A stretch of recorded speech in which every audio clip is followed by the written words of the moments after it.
शक्तिशाली है ये देवी, मायावी है, किंतु मैं इसका वध अवश्य करूंगा, अवश्य। एकाक्ष, तू अपने लोक में ही रहता, स्वर्गलोक का लोभ नहीं करता, देवताओं को प्रताड़ित नहीं करता तो ये सब नहीं होता।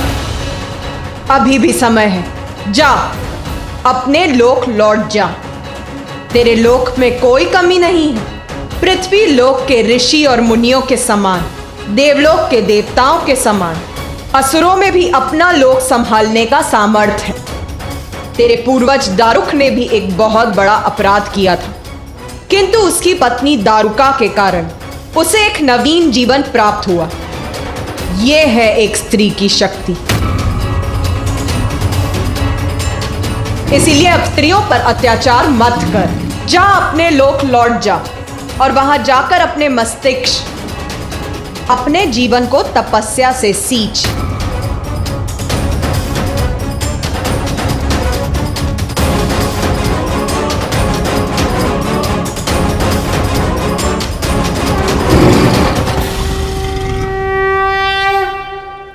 ऐसी स्थिति में कोई भी यही करता, जो अपराध किए हैं उसका प्रायश्चित करता। किंतु एकाक्ष का अहंकार अभी भी उसकी बुद्धि पर छाया हुआ था। अहंकार के मद में इतना चूर था वो कि क्षमा याचना का विचार भी उसके मन में नहीं था। तो फिर क्या किया उसने?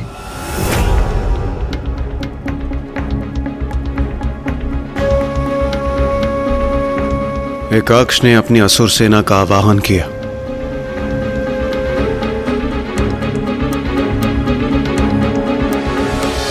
इतना सब घटित हो जाने के पश्चात भी वो माता से युद्ध करना चाहता था और इसके लिए उसने अपनी सेना भी बुला ली।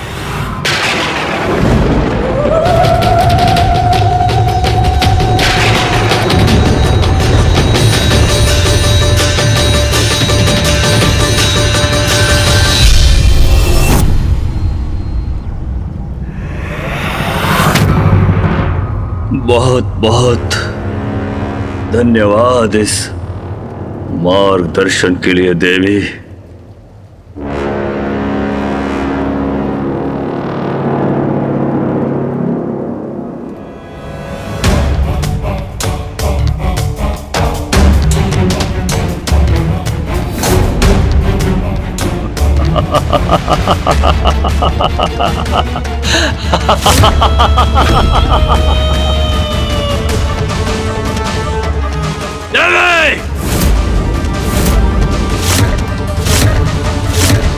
असुर सम्राट एकाक्ष को किसी के मार्गदर्शन की आवश्यकता नहीं है, वो भी एक स्त्री से कदापि नहीं।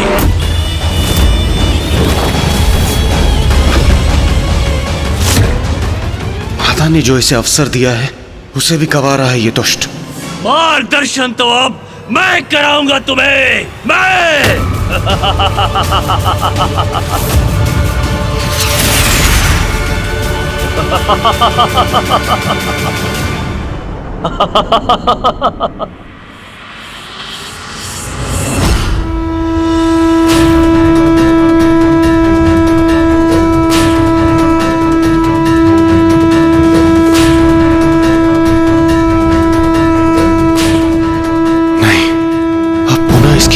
कीट असुर सेना प्रस्तुत होगी, कदापि नहीं।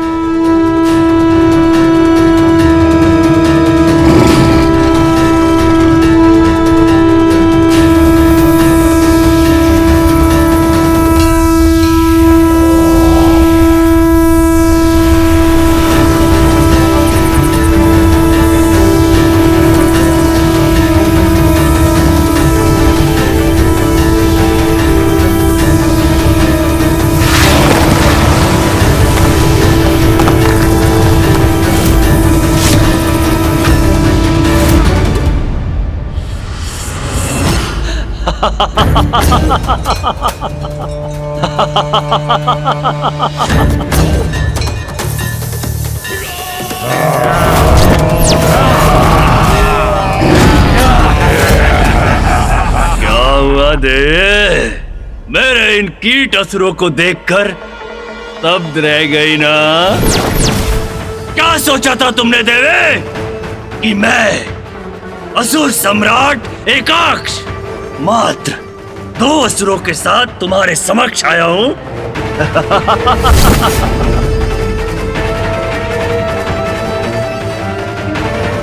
देखो देखो, मेरी संपूर्ण सेना है मेरे साथ, संपूर्ण सेना।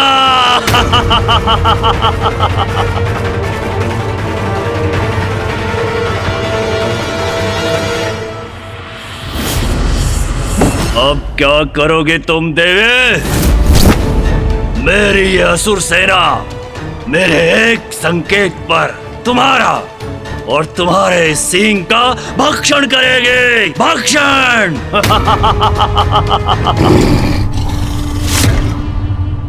कहो देवी, क्या करूं अब मैं? तुम्हें प्रवचन सुनाऊं? जहां से भी आई हो वापस लौट जाओ। मैं तुम्हें तुम्हारी भूल सुधारने का अवसर देता हूं। जाओ, अथवा यही अंत कर दूंगा तुम्हारा, यही। बोलो बोलो देवी, क्या चाहती हो तुम? बोलो।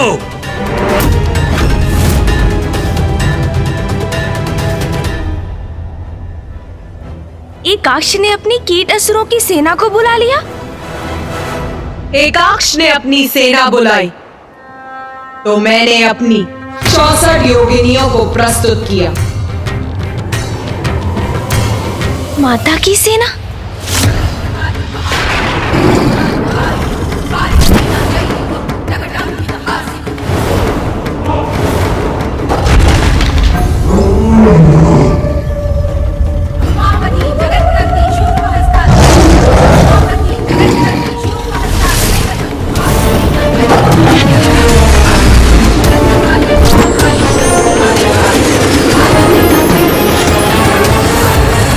बहुरूप तारा, नर्मदा, यमुना, शांति,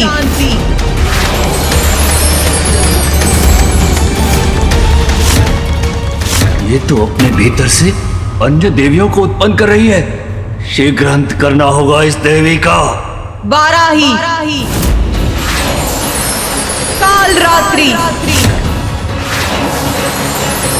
छिन्नमस्तिका, महालक्ष्मी,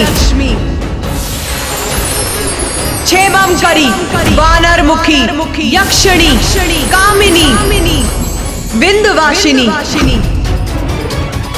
काली, उमा, चामुंडा, धूमावती, स्तुति,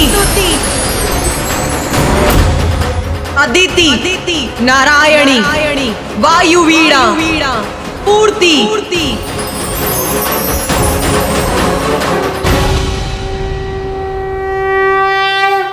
माता ने अपनी 64 योगिनियों का आवाहन किया, जो अपने विकराल रूप में यहाँ उपस्थित है।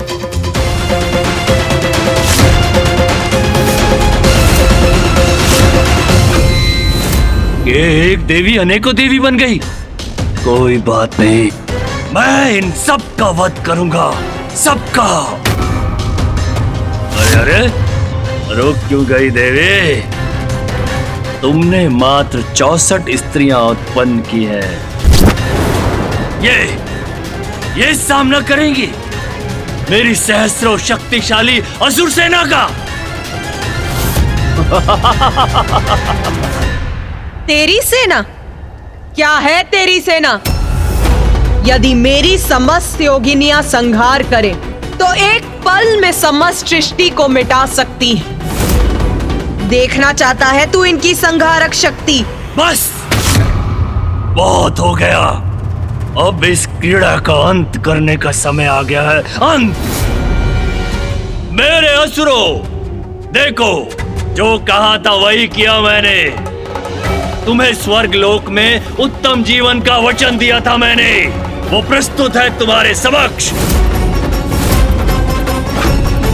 देखो, मैं तुम्हें और स्त्रियां दे रहा हूं तुम्हारे भक्षण के लिए, और वो भी कोई असुरी राक्षसी स्त्रियां नहीं, देवियां दे रहा हूं, देवियां।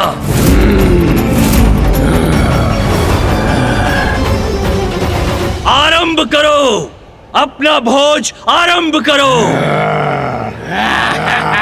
और उस देवी को मेरे आहार के लिए सुरक्षित रखना मत भूलना। जाओ।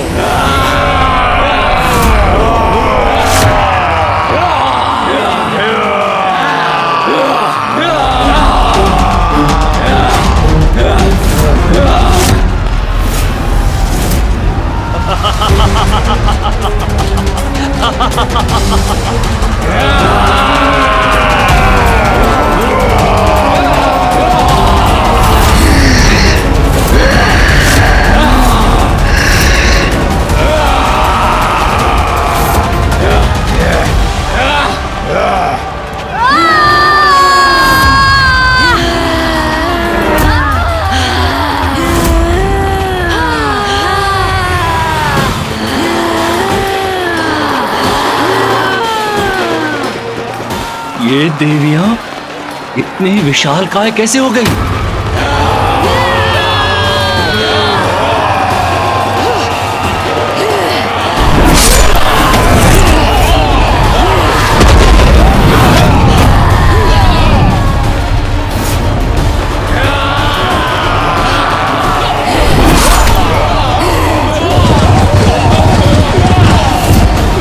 मेरे असुरों को इतनी सहजता से नष्ट कर रही है ये।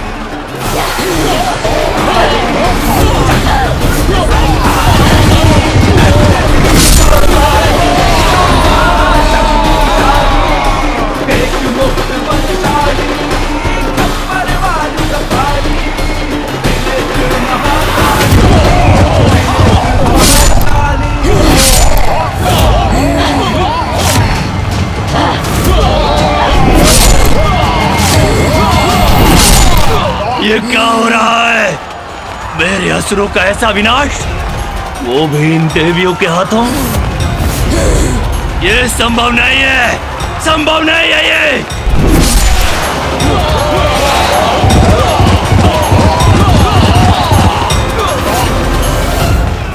नहीं, ये देवियां मुझे पराजित नहीं कर सकती, कदापि नहीं। जो स्त्री की शक्ति को कम आंकता है, उसका यही परिणाम होता है। हमारी दुर्बलता है ये राक्षसियां, भूल जाएंगी आदिशक्ति की भक्ति करना। और वैसे भी अब हमें इनकी कोई आवश्यकता नहीं है। तेरा भी इतना ही भयंकर अंत होगा दुष्ट असुर। नहीं, कदापि नहीं। इन देवियों की स्रोत तुम, मैं तुम्हारा अंत करूंगा तुम्हारा। और मैं विजयी होऊंगा, विजय।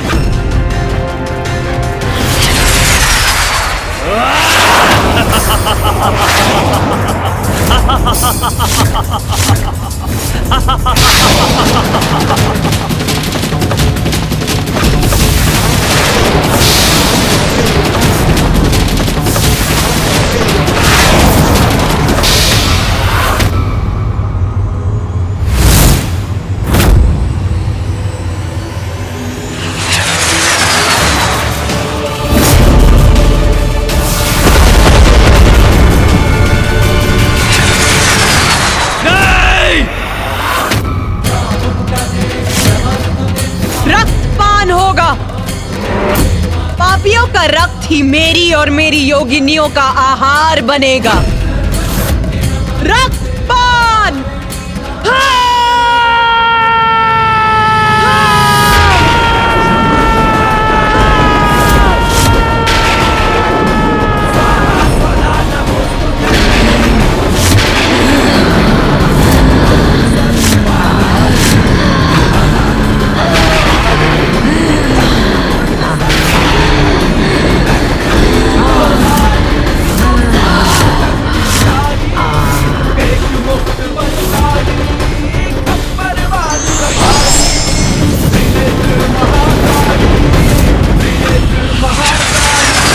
मुझे ज्ञात नहीं तुम सब अपना आकार छोटा करके क्या सिद्ध करना चाहती हो?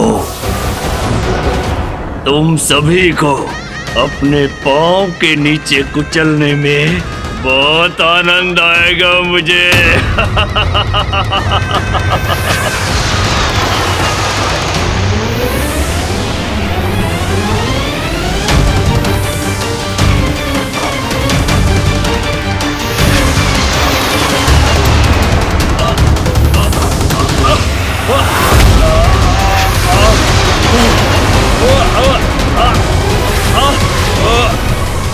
छोड़ो मुझे! कहाँ लेकर जा रही हो मुझे? छोड़ो! छोड़ो! छोड़ो! मैं कहता हूँ छोड़ो मुझे!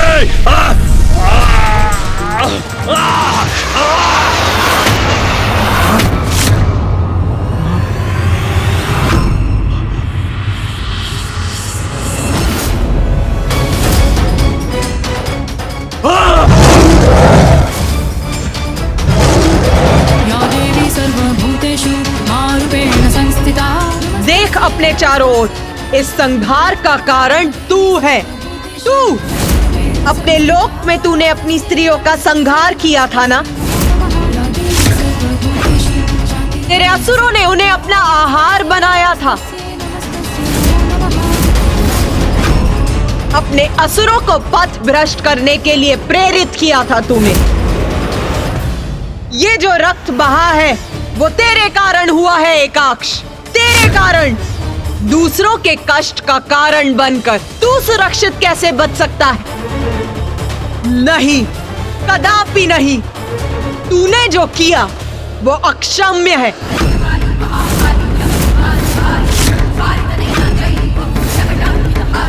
नहीं, मुझे क्षमा कर दीजिए।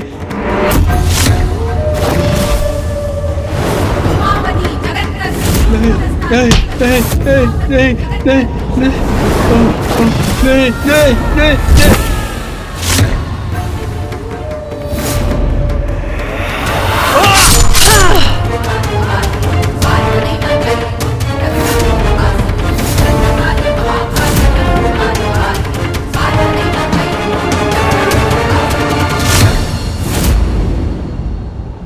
दुष्टों की दुष्टता का अंत भयानक ही होता है।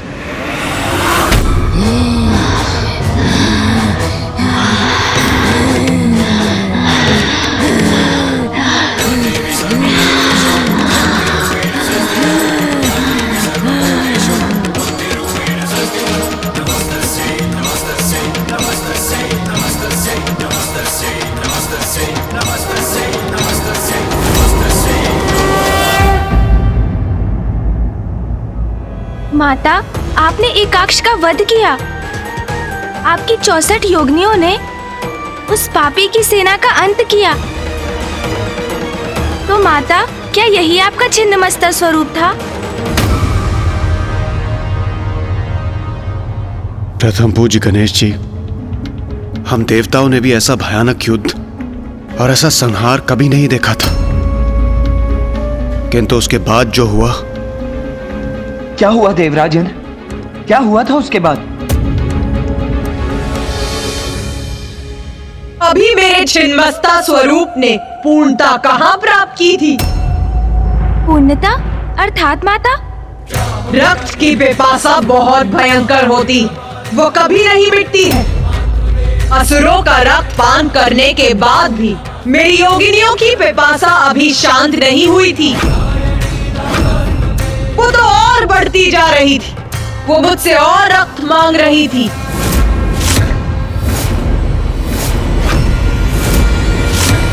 और रक्त माता? तो किसका रक्त दिया आपने उन्हें?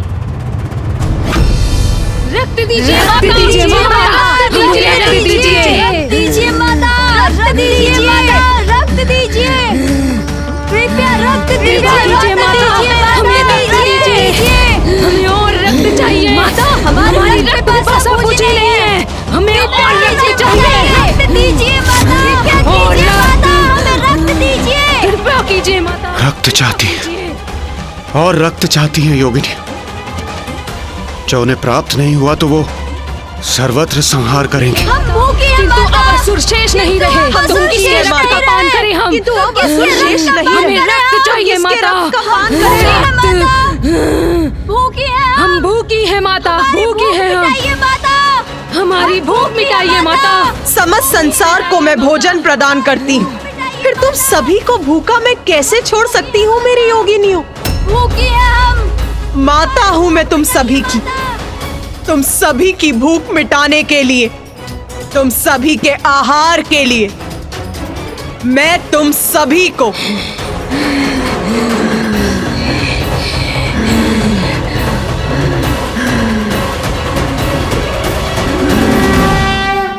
अपना रक्त दूंगी, अपना रक्त दूंगी, अपना रक्त दूंगी।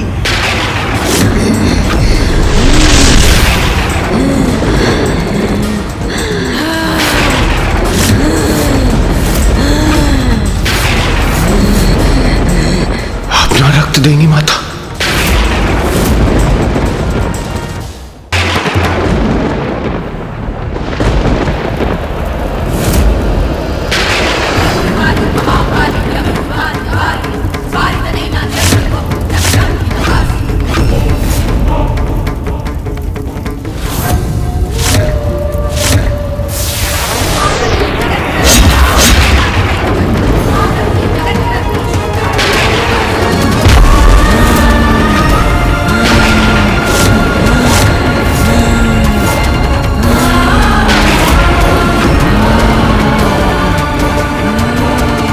माता ने अपने ही शीश को अपने तन से विलग कर दिया।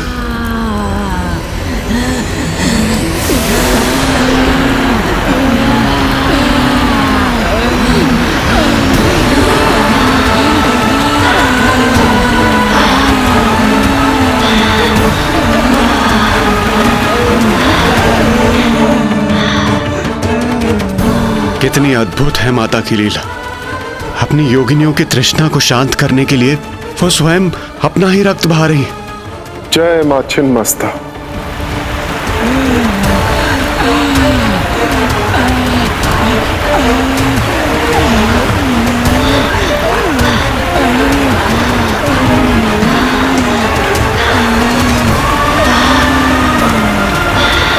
मैं ही संसार को भोजन देती और मैं ही उसका भक्षण भी करती। शक्ति के शीश विहीन होने पर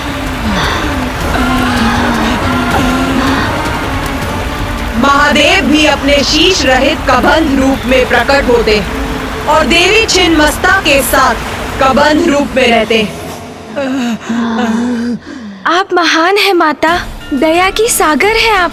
देव, असुर, मानव जो भी निष्कपट भाव से आपकी सच्ची पूजा करता है उसे आप अपनी कृपा का आशीष देती हैं, वरदान देती हैं उसे आप। और जब कोई अपनी सीमा का उल्लंघन करता है तो उसे दंडित भी करती हैं आप। अपनी संतानों के भरण पोषण के लिए आपने अपने ही शीश को त्याग दिया माता।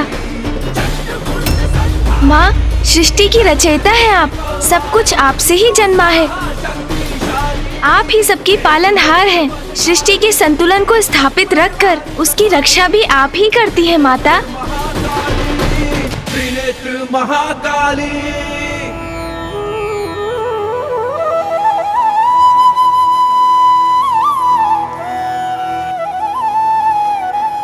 माता, आपका प्रत्येक स्वरूप आपकी शक्ति और आपकी लीला का अद्भुत अनुपम उदाहरण है। अब हमें अपनी माता छिन्नमस्ता के स्वरूप की महिमा और उसका फल बताने की भी कृपा कीजिए। मेरे इस रूप की कृपा से मेरे भक्तों को समूह स्तंभन की शक्ति प्राप्त होती और उसके शत्रु समूल नष्ट हो जाते हैं। प्रत्येक संघर्ष में उसे विजय प्राप्त होती और साथ ही उसे राजयोग भी प्राप्त होता है।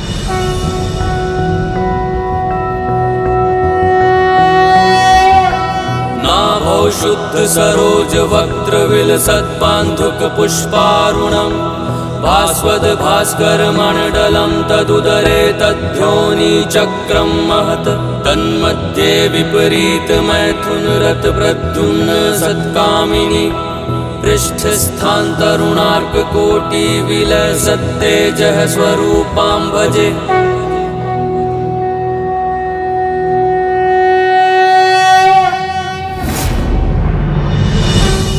प्रणाम माता।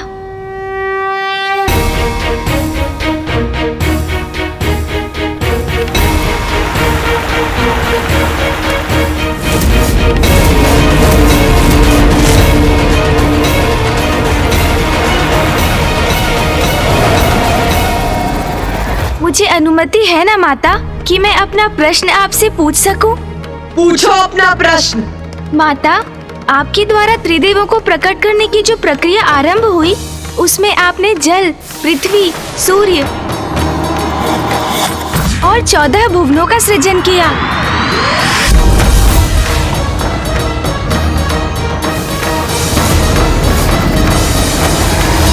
तत्पश्चात 84 लाख योनियों को आपने जीवन भी दिया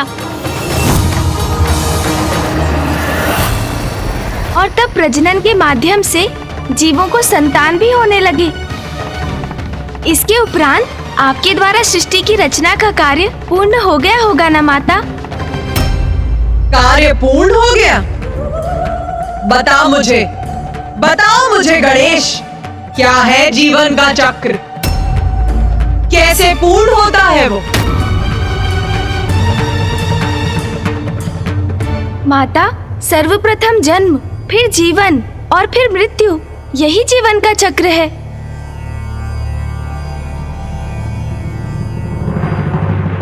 उत्तम उत्तर है तुम्हारा, और उसी में तुम्हारे प्रश्न का उत्तर भी निहित है। सुनो, जीव अब संतानों को जन्म दे रहे थे, जीवों की संख्या में वृद्धि हो रही थी, किंतु उनकी मृत्यु नहीं हो रही थी। इसीलिए प्रकृति में असंतुलन उत्पन्न होने लगा, और इसीलिए मेरे दूसरे अवतार के अवतरित होने के लिए ये आवश्यक हो गया।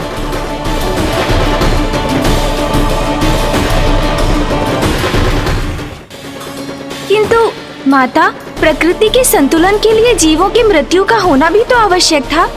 हाँ, इसीलिए जब तक जन्म, जीवन और मृत्यु का चक्र पूर्ण रूप से स्थापित नहीं होता, मेरा कार्य कहाँ पूर्ण हो सकता है? हाँ माता, किंतु माता, फिर सृष्टि पर जीवन चक्र, पृथ्वी पर प्रकृति का संतुलन कैसे स्थापित हुआ?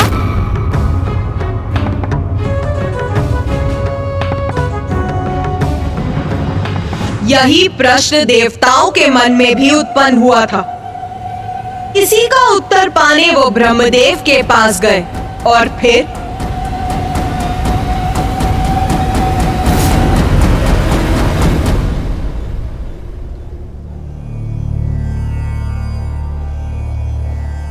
प्रणाम ब्रह्मदेव।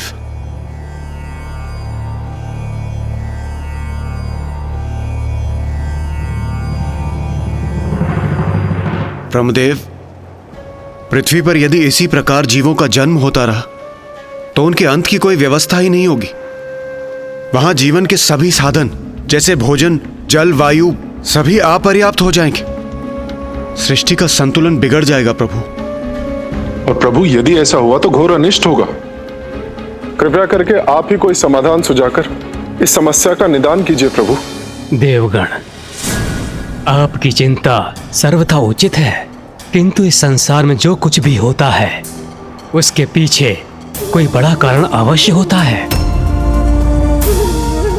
जब देवी श्री महाकाली ने संसार के जीवों को प्रजनन क्षमता प्रदान की तो उन्हें भी इस परिस्थिति का पूर्वानुमान अवश्य होगा। इसका हल पाने के लिए हमें देवी श्री महाकाली की प्रार्थना कर उनसे हमारे मार्गदर्शन की गुहार लगानी चाहिए।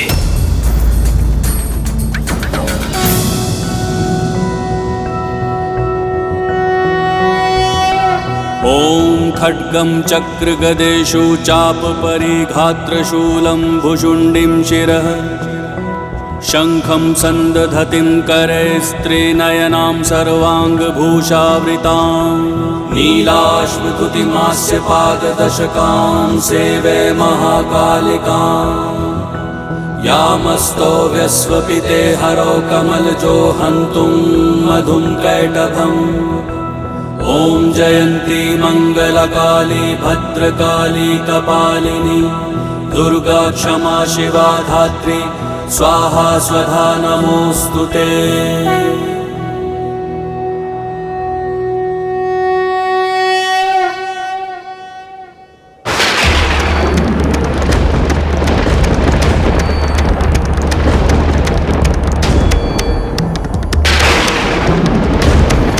अचानक यहाँ इतना अंधकार कैसे छा गया?